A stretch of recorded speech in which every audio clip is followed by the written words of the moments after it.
Hello guys, so in the last video we learned about how we can create a Windows based instance, right?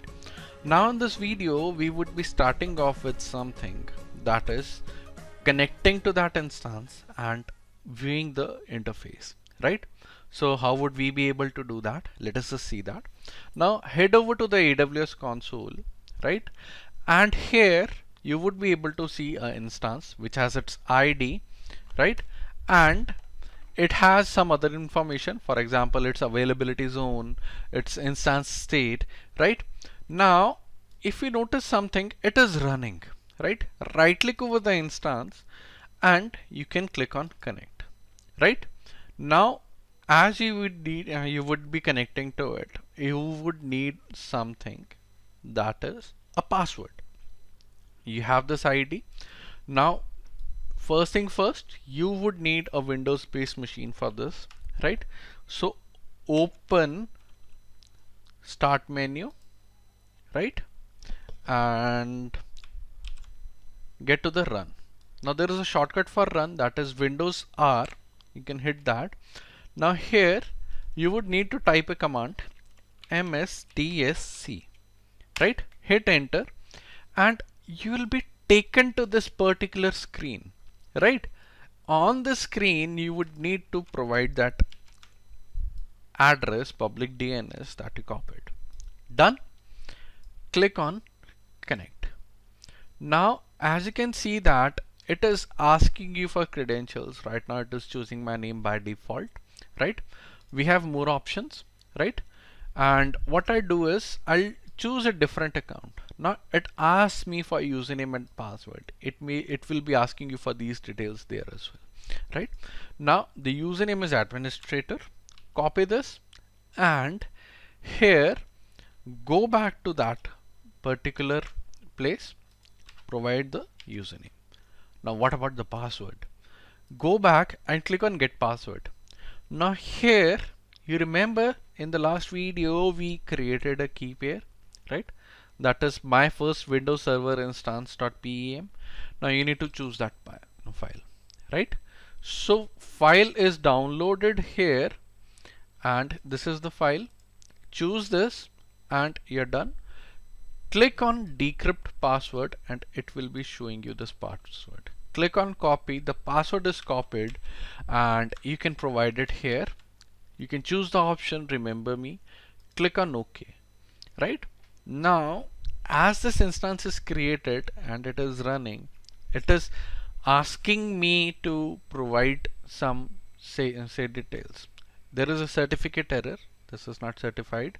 Click on yes, click on continue and your virtual machine would open, and it will take a little bit time. As you can see that it is setting this up.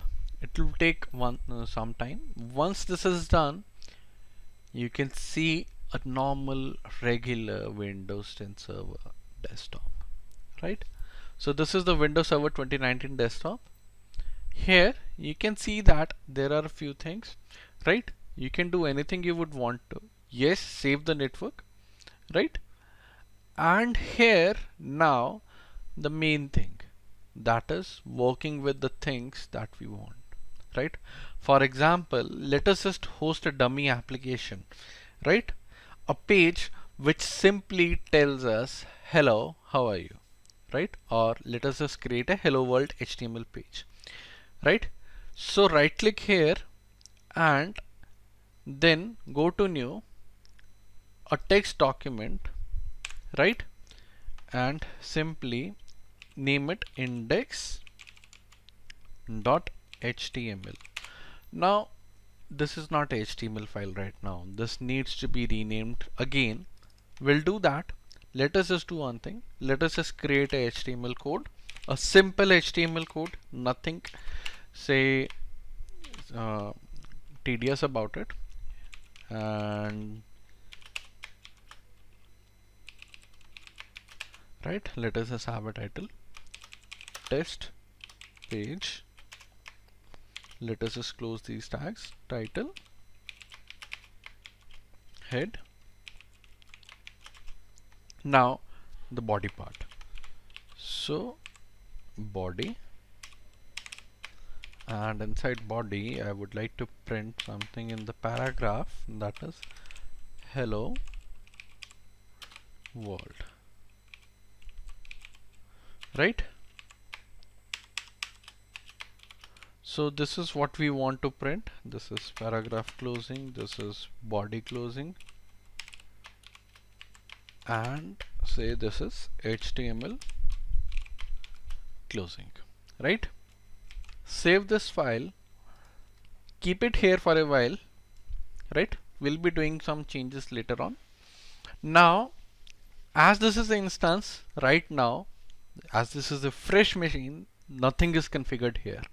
So what we need to do, here open start menu, and here in the start menu you would notice something, that is there is an option for Windows administrative tools, there is Windows PowerShell, there is task manager, and you would see something that is say server manager. This is something that you won't see in a normal Windows, right? This is on Windows Server, right? Open server manager, it will take you to a window where you can actually manage your server. Close this prompt, right? Now click on add rules. You need to add a role to this particular virtual machine, to the server, so that it can host a website. Click on add roles and features. As you can see that right now it is collecting some data. It will take a little bit time. Once this is done here, then only we would be able to work with it, right? And the process is still going on, so it will take a little bit time, right? And here, once done, we can start working with it, right? Let us just try clicking on here now. Now you can see that we are here. Now simply click on next. Now this is a role based feature installation, right? So click on next. Virtual machine, this is the machine that you're working on right now, right? Click on next. Now what service you would want to add, right? Now here you would see an option web server IIS. Choose this option and it will immediately ask you to add some features. Click on add features. These are added, right? Now click on next. Now here these are the options that you're getting. Let us just go with the default option. I won't change much of the things. Click on next, next, next, and install. The installation in Windows is very simple, nothing tedious about it, nothing tough about it, right? In enabling a Windows server, IIS server is very easy. Now it will take a little bit time, right?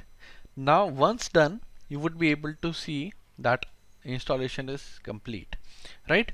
Now once installation is complete, we would be configuring the server with the website, right? In the meantime, let us just do one thing. Let us just go to the Amazon console.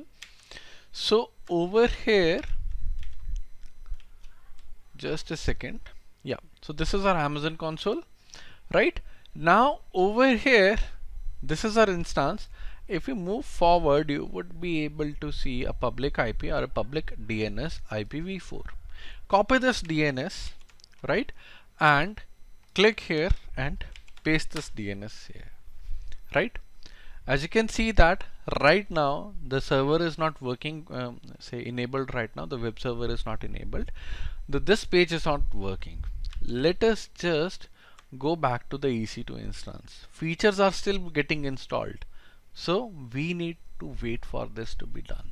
Once done, we would be able to see a page which would tell us that the server is running, right? We can test it outside this environment as well, right? How? Simply try refreshing this page. The server is almost installed. You can see on your screen there is a page, Internet Information Services, right? And this is the information they're printing, right? This is the default page that is hosted. Right now over here, as you can see that installation has succeeded. Click on close. Once done, now go to IIS in the left section. In the IIS you would be able to see this thing, This means that your Windows is activated and everything is working fine. Close the server manager. Now what you need to do is open Windows Run again, right? And here type inet mgr, right? Or you can simply do one thing. You can open start menu and look for IIS, right? So Internet Information Services Manager, this is what you need. Open this. In this window, what you have to do is that choose the server. This is your server, right? Expand it, and in the sites you would see a default website. We don't need a default website right now, so we can stop it. What we'll do is I'll create a website by right clicking on the sites and then going to add website. Choose a name, say dummy, say test website, right? It needs a physical path. So let us just choose a physical path. In the C drive, what I'll do is I'll create a new folder, right? And say test-server. Click on OK. This is done. Let us just provide the site name as same, test server, right? This is done. Now over here, IP addresses all unassigned, port done, host name don't provide that, right? And here now you need to click on OK. Now it is not visible right now, so let us just move the taskbar somewhere, right? Click on OK, and this is done. Now it is telling us that it is already assigned to another site. Yes, it is assigned to the default website that we were there. Click on yes, do not worry. Now this is done. Test server is running, but nothing is there inside it. So click on explore and you would be taken to this particular folder. Now go to your desktop, copy this file, go back to that folder, paste this file. Now this is not done. Click on view and choose the option file name extension. You would see that there is a file name extension that we don't need. Hit F2 key on your keyboard after highlighting the file and remove the .txt part and hit enter. Click on yes and you're done. Now application has been hosted. Now what you need to do is that going back to IIS, right clicking over here, manage website, and there is an option restart. Simply restart it. Now this is done. Let us just minimize this instance now. Now this is the page that we requested. Hit Ctrl F5 so that there is a hard refresh, and you would notice that there is hello world getting printed, right? This is the website that we wanted to host, right? Now you can put in any page and you can host your own application here. All the HTML pages and ASP pages, ASP.NET pages are supported by default. So you can try those applications, right? So this is how you can work with a Windows Server instance and host a website on it there, right? Thank you.